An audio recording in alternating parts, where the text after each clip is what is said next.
Friends, Romans, countrymen, lend me your ears, but not in the Vincent van Gogh sense.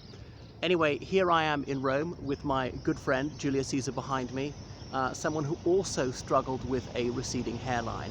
I know it's not easy, even if you are the greatest man in the world. So, yeah, I am in La Città Eterna, the Eternal City, a city whose influence on world history is hard to exaggerate. The Latin language, which has been really the origins of French, Spanish, Italian, Romanian, and so many dialects thereof. I shan't name them all. Quite a few words in English, German, even Russian, just about every European language, technical and scientific terms the world over.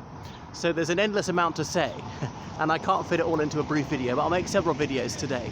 So yes, it's the capital of Italy, and there's the Vatican City very close by, which is obviously the smallest country in the world, a fully sovereign state but ruled by the Pope. It issues its own passports.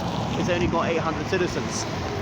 Now see this bit behind, known as the cricket stumps by some.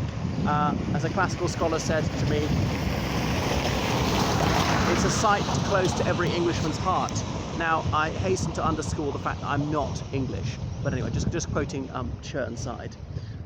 So behind me is the Forum of Caesar. So a forum is like a marketplace, but it'll be where many of the public buildings of their various temples, or the Senate would be near here. Money lenders would have their stalls, things like that. There'd be libraries, and there were a number of senates built over time. So their Bronze Age artifacts were found in the area dating back to the 13th century BC. Now, Roman legend had it that Rome was founded by Romulus and Remus in 752 AD. The twins, descended from the goddess Rhea, they were abandoned. They were supposedly, if you read the Aeneid by Virgil much later, supposedly descended from the Trojans, defeated by the Greeks, fled to North Africa, or to Tunisia, as we now call it, Carthage, driven out there by Dido, and later came here. Aeneas, Queen Dido fell in love with him.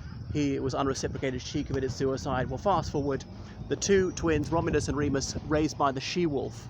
But we think that's a back formation because in their story something about a lupina, which literally is she-wolf, but was also slang for a prostitute.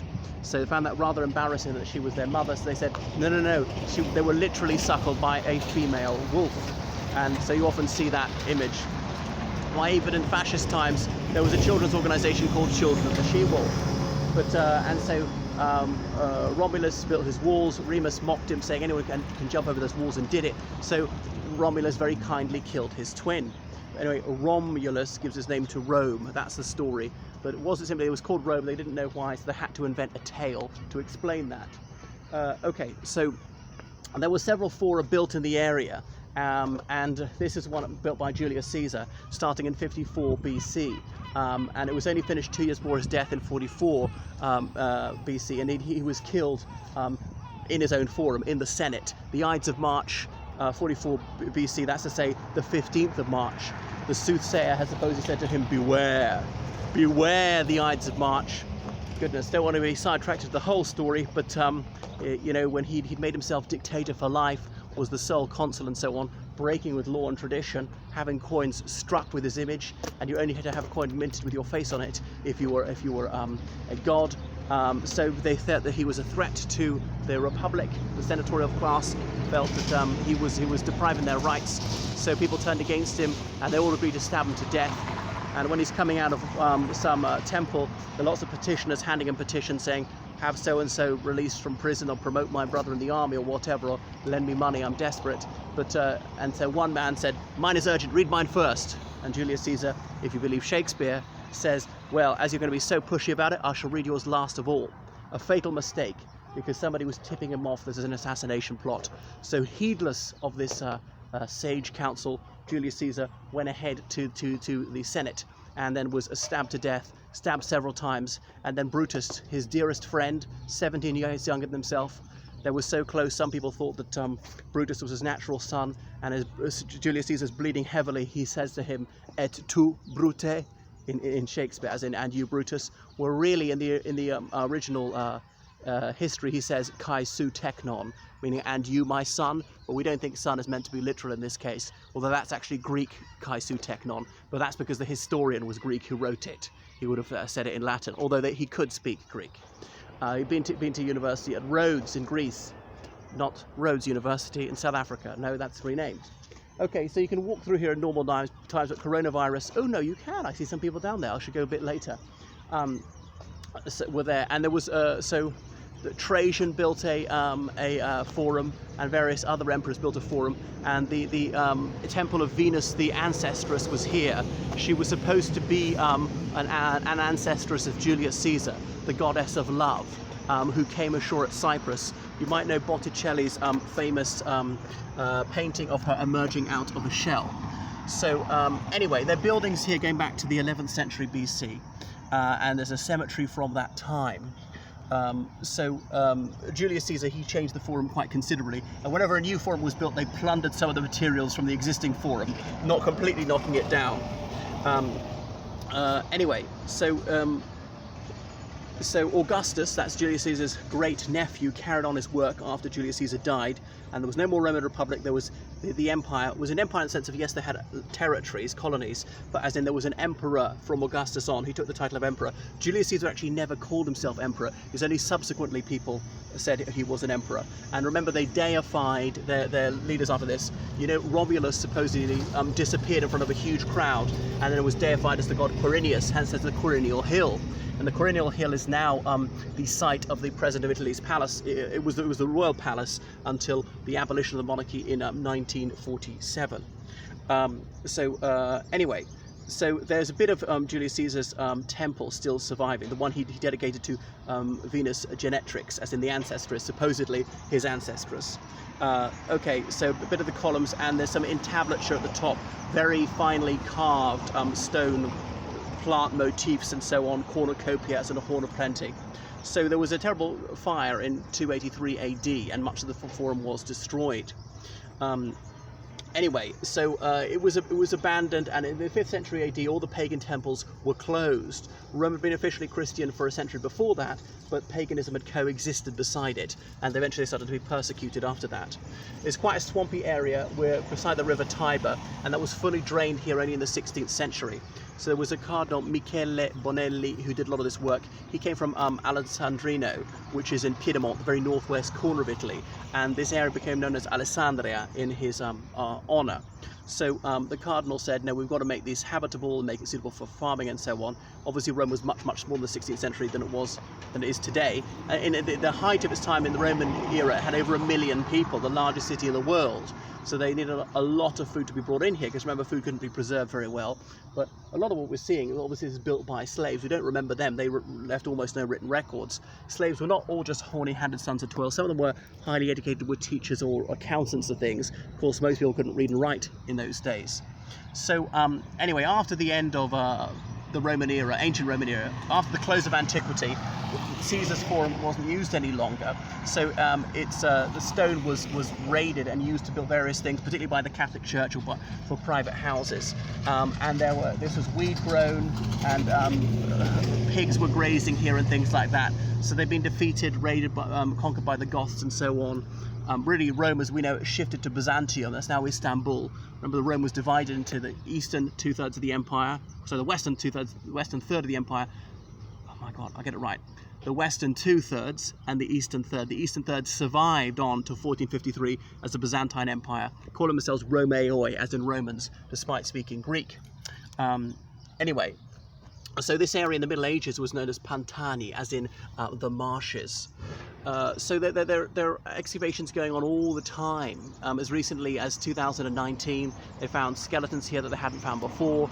They've uncovered some columns. They've erected this pink sandstone, which they realized came from Egypt. So it really is most impressive. And you can see some of the white marble there. That was put up there in goodness, I think the 17th century, and some of that is stolen from the old ruins. Well, the ruins are in a very bad time. That will be in a very bad state. I suppose it's no harm to do it.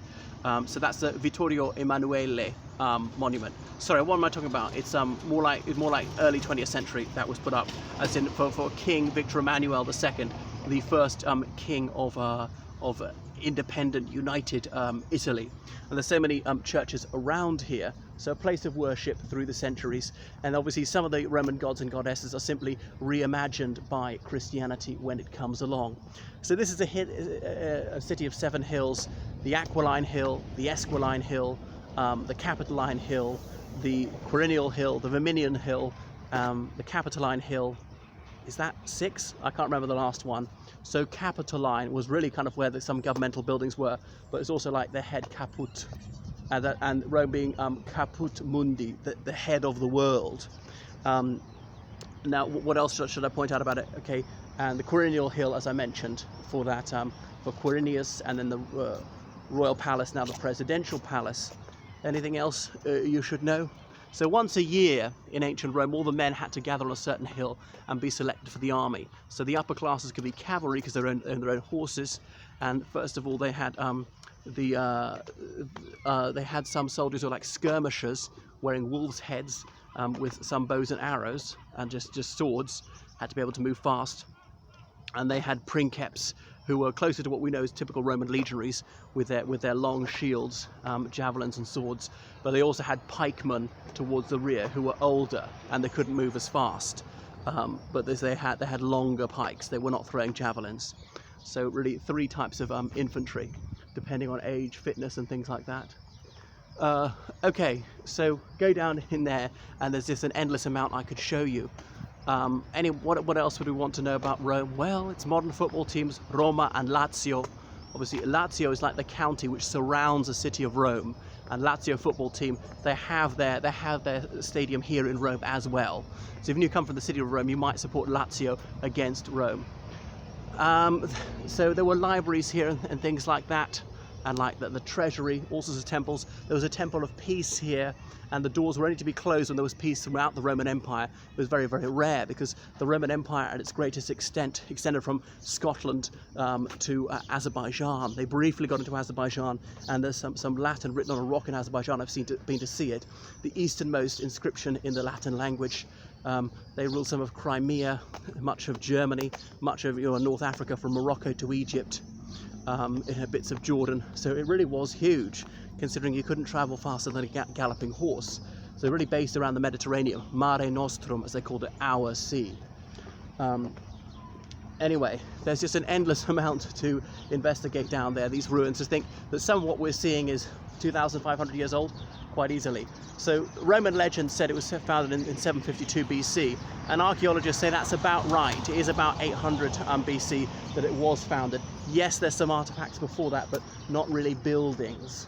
So there were those 7 kings of Rome, the last of whom was Tarquinius Superbus, as in the proud, who was driven out by the citizens of Rome.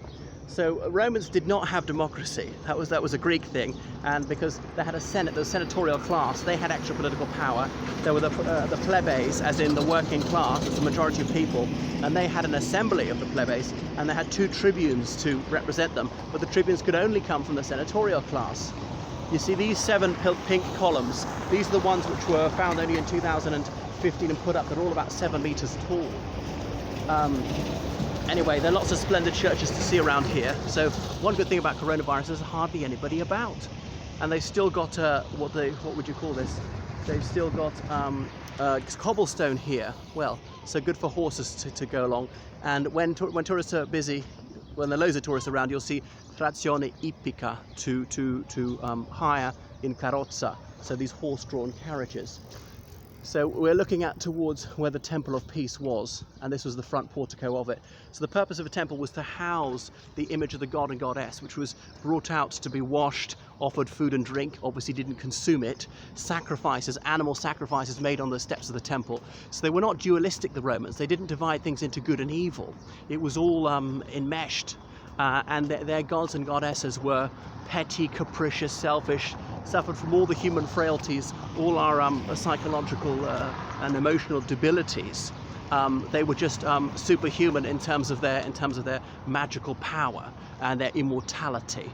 And they didn't age. Some were young, some were old, but they didn't change.